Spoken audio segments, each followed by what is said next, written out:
Within the aftermath of World War I, many treaties following had a significant influence on the political atmosphere of not just Europe, but many other places as well.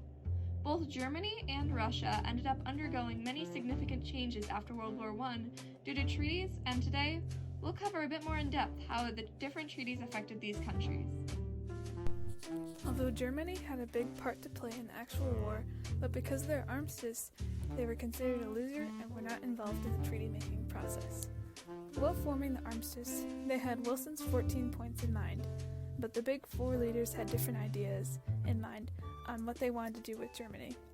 In the end, they came up with the War Guilt Clause, which forced them to limit their army, take blame for the war, make reparation payments, and weaken their country.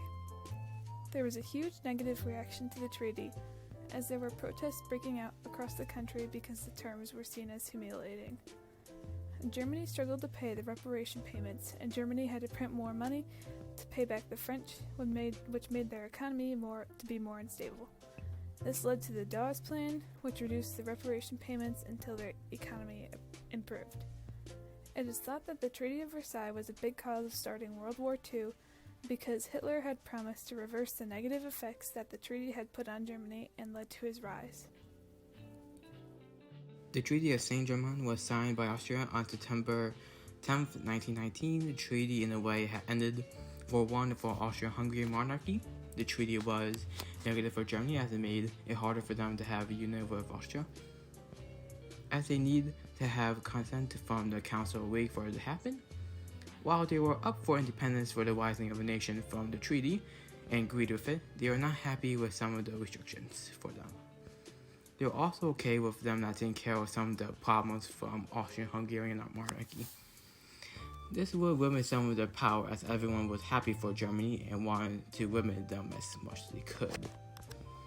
The treaty was alright, but could have been better as it made it restrictive to their connections. Some people, like Hitler, used it to connect the pain of the people of Sweden had gone through, and had Austria give their support to Nazi Germany during that time. Some short-term effects was it helped the rise of Hitler and it made it would go through some suffering. Long-term, it would affect Germany's power and had made the independence of Hungary, Poland, Yugoslavia, and Czechoslovakia recognized. The Treaty of Brest-Litovsk is a peace treaty signed between Russia and the Central Powers, which served as a conclusion to Russia's involvement in World War I. Originally signed March 3, 1918, the treaty stated that Russia would cease all further invasions and eventually all involvement in the war. It also stated that Russia must relinquish some of its own land in Eastern Europe to both Germany and the Ottoman Empire, along with recognizing Ukraine as an official country. Russia also had to pay 300 million rubles for compensation to Germany, which is the equivalent of about 7.8 billion in USD today. In total, Russia lost around 1 million square miles of its own land, a third of its population, and much of its prominent industries such as coal or stone.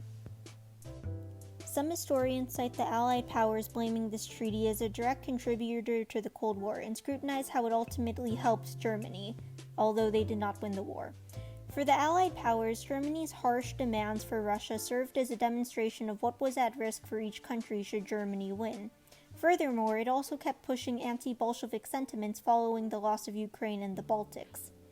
The treaty also helped perpetuate the upcoming Russian Civil War by decreasing public approval of its own government by its people, who, noted by Vladimir Lenin, called the treaty a, quote, abyss of defeat, dismemberment, enslavement, and humiliation. The Treaty of Versailles took land from Austria, the Ottomans, and the Russians to create the countries of Czechoslovakia, Finland, Poland, Hungary, Estonia, Latvia, Lithuania, and Yugoslavia, based on ethnic boundaries but not political, which, well, the Russian people didn't really care, seeing as they were still recoiling from the effects of the revolution, but this still showed a level of incompetence on the behalf of Wilson, who had lobbied for sovereign nations, which arguably only served to further the tensions between the Allies and Russia.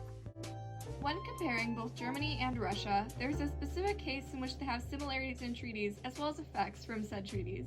That is, when comparing both the Treaty of Brest-Litovsk for Russia, as well as the Treaty of Versailles for Germany. When looking at both of these, they both created not only a weakening of the country they affected, but also led to other events later on in the future. For example, the Treaty of Brest-Litovsk influenced the relations between Russia as well as the Allied forces through major hits that Russia took in the process of the peace treaty, such as reductions in land as well as having to pay reparations to Germany.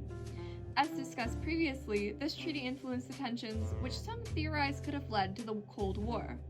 Much like this, Germany also faced a treaty in which it was theorized to have led to another war. This treaty, of course, was the Treaty of Versailles. It introduced many reparations as well as scaling back the German military. The war this was theorized to have led to was World War II, as the tensions created helped to fuel the public's anger.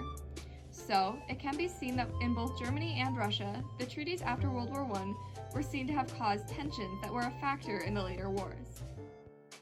When reviewing this information, it's clear that each one of these treaties significantly impacted the way both Germany and Russia functioned, as well as leading into both short-term as well as long-term effects within Europe.